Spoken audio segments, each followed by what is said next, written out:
Universitatea de Vest Vasile Goldiș din Arad a fost în perioada 18-19 noiembrie gazda unei conferințe naționale itinerante organizate de Health Media în marile centre universitare din România. Tema conferinței interdisciplinare Med Academy abordează direcțiile și perspectivele terapeutice în bolile cronice. Conferința reprezintă un mijloc de comunicare și schimb de experiență între medici de familie, specialiști, farmaciști, asistenți medicali, autorități marcante în domeniul sănătății. Organizăm cea de-a 10-a ediție a conferinței interdisciplinare Med Academy. Este o serie de conferințe dedicate medicilor și cadrelor medicale, cât și farmaciștilor și asistenților medicali. O serie pe care noi organizăm în toate marile centre universitare din țară, alături de care ne dorim un plus de informație, de actualitate pentru desfășurarea practicii medicale și farmaceutice. De data aceasta revenind la Arad într-un parteneriat cu Universitatea de Vest Vasile Goldiș. Ce teme se vor aborda în cadrul conferințelor? Sunt mai multe sesiuni de specialitate, de altfel, tocmai după numele conferinței interdisciplinară, ne dorim o abordare din mai multe perspective, din perspectiva tuturor specialităților medicale. Vom avea tematici de dermatologie, vom avea teme abordate de cardiologie și din multe alte arii terapeutice, astfel încât să aducem un plus de valoare pentru practica medicală românească. Universitatea noastră găzduiește astăzi o importantă conferință sub auspiciile Med Academy cu titlul Direcții și perspective terapeutice în bolile cronice, majoritatea participanților fiind din domeniul medical, medici și farmaciști din București și din județul Arad.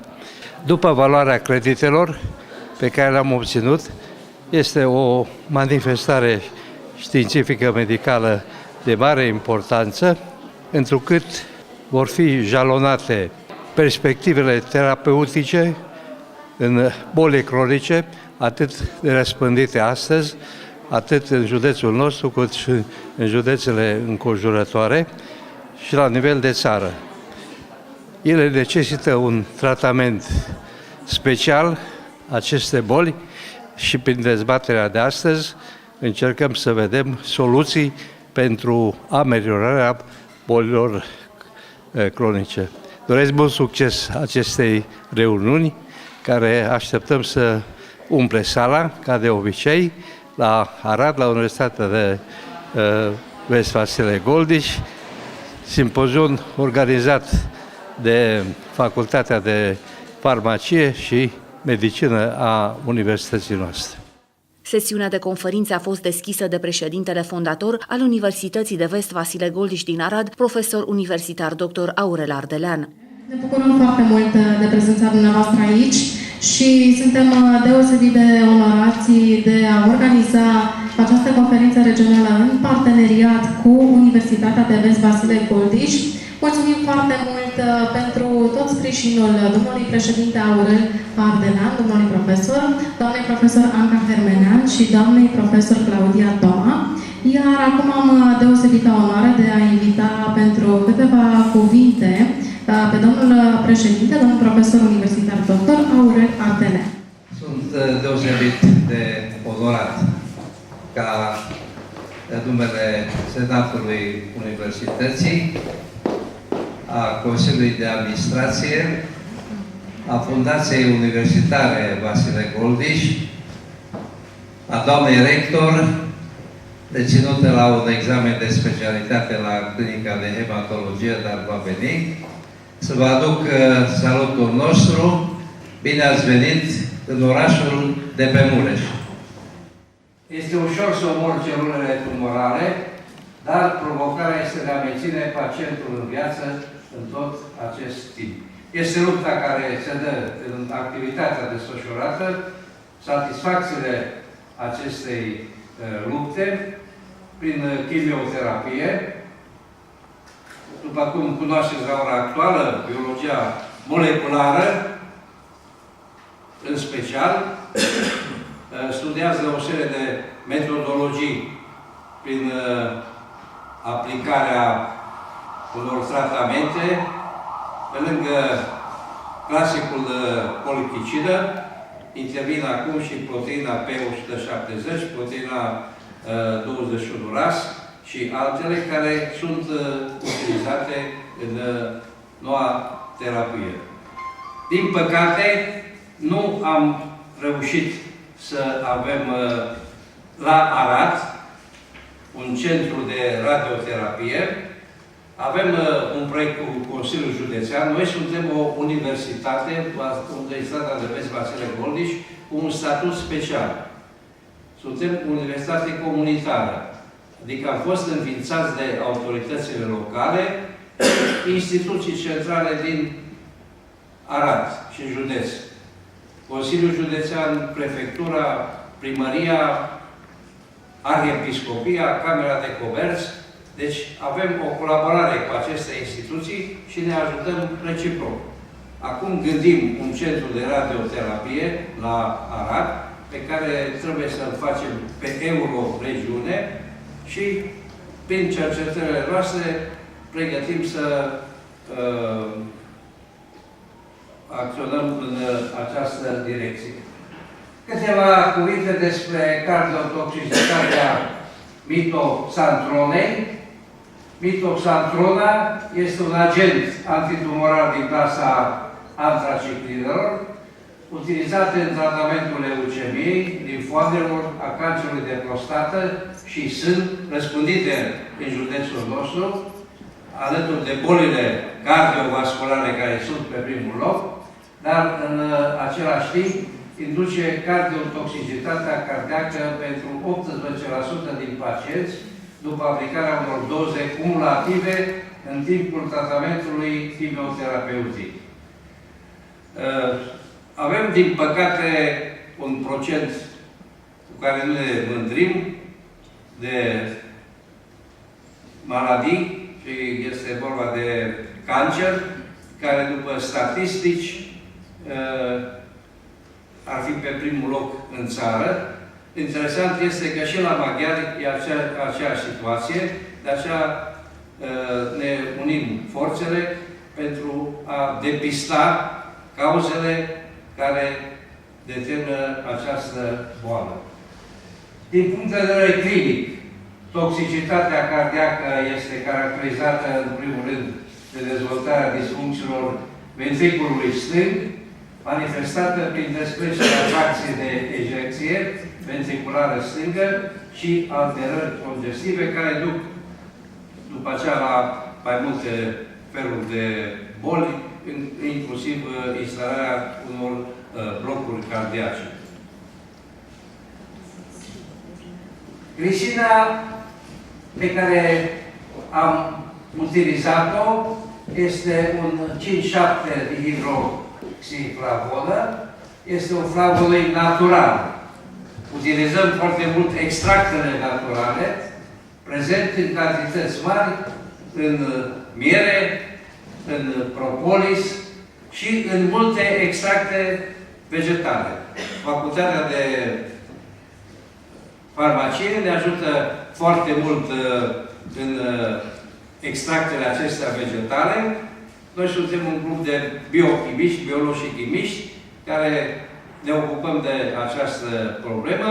Studiile efectuate în institutul nostru evidențiază faptul că glisina ameliorează stresul oxidativ indus de administrarea clorobiciidei, dar efectul protectiv al glisinei împotriva toxicității induse. Rețineți cuvântul cheie, efectul protectiv indus de mitoxandronă asupra cardiobiocitelor nu a fost încă investigat în literatura de specialitate, ce a apărut sus. Sunt încercări, în special aspecte legate de apoptoză și alterarea filamentelor intermediare a citoscheletului, filamente care în ultimul timp s-au dovedit că sunt foarte importante. Când predăm la studenți filamentele intermediare, avem un curs numai cu filamentele intermediare. Ca metodologie de lucru, Protocolul nostru experimental a cuprins o probă de control, o probă cu MTS, o probă cu MTS am administrat 25 de mg pe kilogram prisilă și o probă cu 50 de mg de kilogram prisilă și am utilizat șoareci din linia CD1 din biobaza Universității. Avem diferite tipuri de șoareci. Experimentul l-am derulat pe 3 săptămâni. Mitoxantrona a fost administrată intraperitoneal în 3 doze, deci avem o doză cumulativă de 7,5 mg per kilogram și administrată oral timp de 21 de zile cu cele două doze 25 de mg per kilogram. Am urmărit scopul și obiectivul cercetării noastre a fost evaluarea efectelor protective ale crisinei împotriva toxicității induse de mitoxantrona la nivel cardiac. Inima fiind unul dintre organismele, prin structura lor, extrem de sensibile. Suntem în curs de organizarea unei secțiuni clinice pentru studenți de cardiologie. Am adus un profesor de la Debrecen, profesor universitar care un foarte bun medic cardiolog, chirurg. Am amenajat un centru experimental deocamdată în acest period de universitate și am început cercetările în acest domeniu. Dintre materialele utilizate, am utilizat creatinchinaza, MB, pentru diagnosticul care l-am cercetat, iar măsurătorile s-au realizat la un analizator Mandrei BS120. În domeniul histopatologiei am folosit hematoxina clasică, Osilul și Foucher-Van Gleson. În imunohistochimie de spina și de detecția în situ a fragmentării ADN-ului am realizat-o prin datorul detectiv de care îl avem în laboratorul de cercetare a universității noastre. Creatinchinaza, comparativ cu proba de control pe care am luat-o, are o acțiune pe care o vedeți mai slabă decât mitoxantrona și cercetările demonstrează rolul de protecție asupra cardiomiocitelor prin valorile pe care le primim. În timp ce mitoxantrona are un efect ridicat,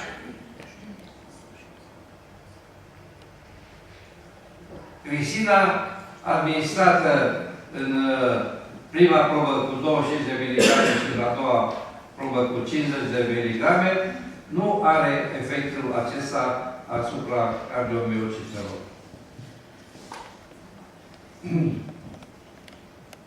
În histopatologie avem probele de control. Acțiunea mitoxantroniei, grisinei, cu 25 și 50 administrate. În cadrul acestor experimente, la mitoxantrona apare deja acțiune de fibrozare. Așa, de fibrozare. Pe când la acțiunea grisinei nu întâlnim acest fenomen. ceea ce indică activitatea de prevenție sau de protocol de favorizare a activității cardiobiocitelor. În ciclul nostru, cercetările noastre, am vrut să vedem cum putem aplica aceste cercetări la procesul de moarte programată a celulelor, de apoptoză, și cercetările efectuate demonstrează acțiunea mitosancronei asupra mitocondriei. În procesul de apoptoză, mitocondria este afectată prin efectul proteolitic și a proteazelor din BCL2 și BCL3-XL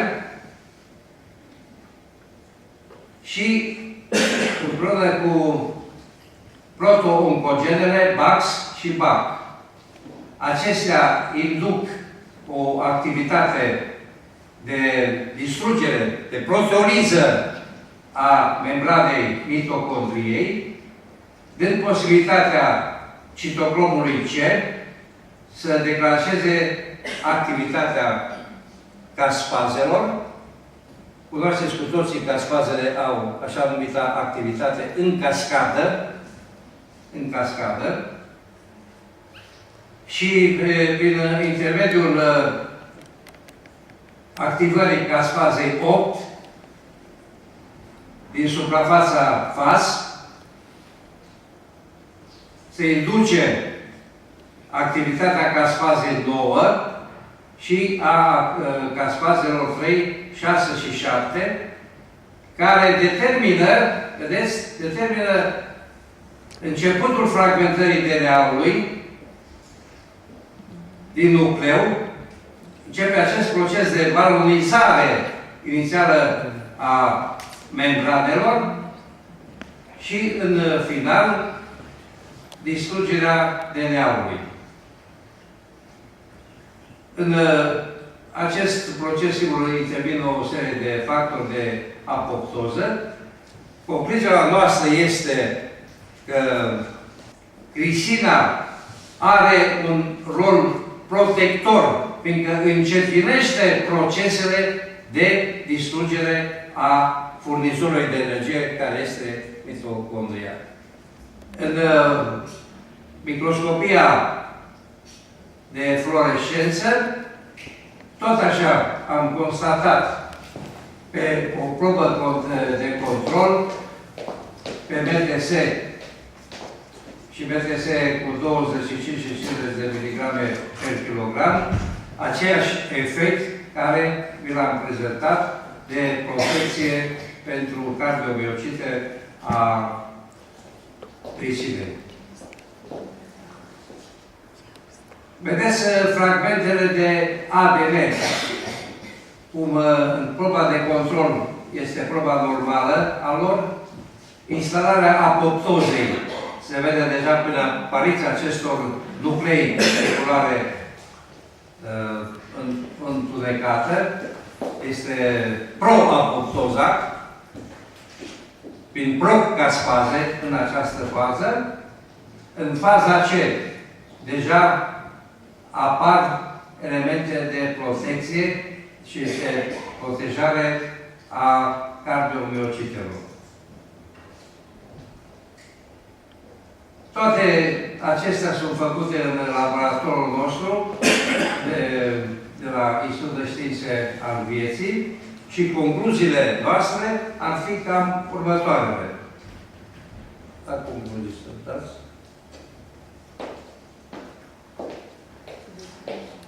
Da, am uitat și de spina, care este unul dintre elementele de bază ale filamentelor intermediare, are același efect comparativ cu trisina.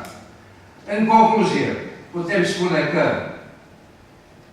Mitoxantrona induce apoptoză, procesul de apoptoză, de moarte programată a celulelor, proces care este reglat prin modificarea raportului dintre oncogenele BAX, BCL2, în sensul creșterii expresiei din protooncogenelor BAX și a casfazei 3, cu o scădere semnificativă a expresiei dezminei, ducând în final la moartea celulară și ruperea filamentelor intermediare. Acesta este semnul când se rup filamentele intermediare acestei acțiuni de apoptoză. Glicina poate preveni apoptoza cardiomicetelor și alterarea citoscheletului, astfel încât tratamentul antitumoral poate fi administrat fără întreruperile necesare de refacerea țesutului cardiac, ceea ce mărește eficacitatea antitumorală a chimioterapiei pentru cardiomiocite. Sigur, acțiunea continuă. Este o lucrare care am început-o, dar cardiomiocitele constituie un câmp de activitate foarte important la ora actuală în toate cercetările din domeniul cardiologiei.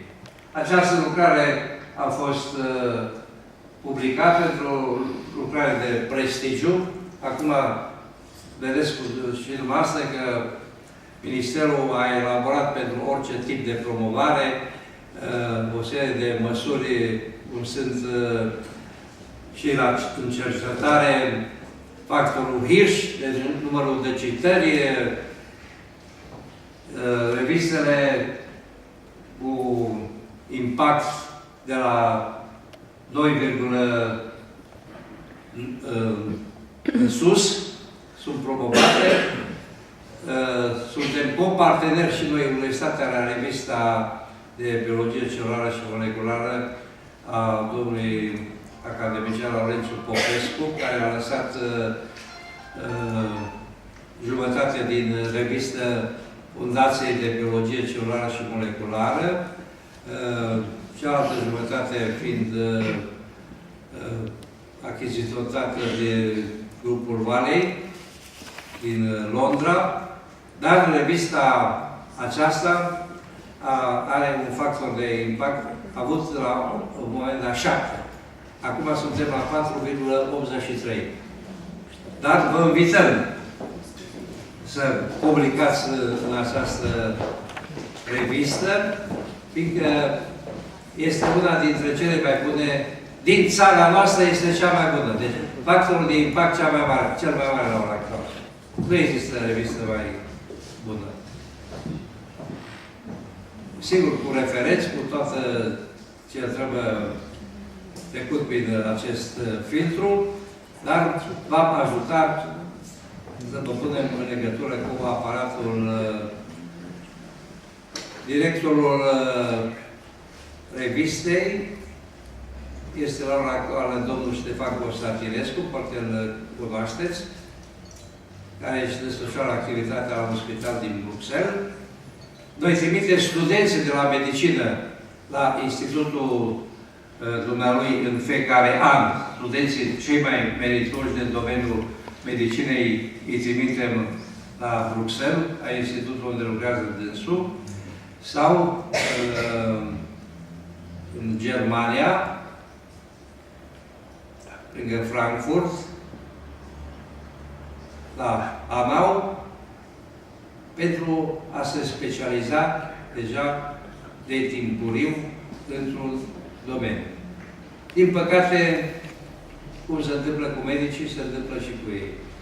După ce ai pregătit și ai trimis la specializare, termină anul 6, se întorc mai puțin în țară, dar aceasta nu este treaba simpoziumului, sau este poate și treaba acestui simpozium de a reține specialiștii de calitate în România. Pe holurile Institutului de Științe ale Vieții din cadrul campusului nou au fost amenajate standuri ale partenerilor și firmelor participante. Romvac a venit cu gama de produse imunoinstant pe bază de imunoglobulină Y, un anticorp extras din gălbenușul de ou de găină, care practic este soluția la rezistența microorganismelor la antibiotice.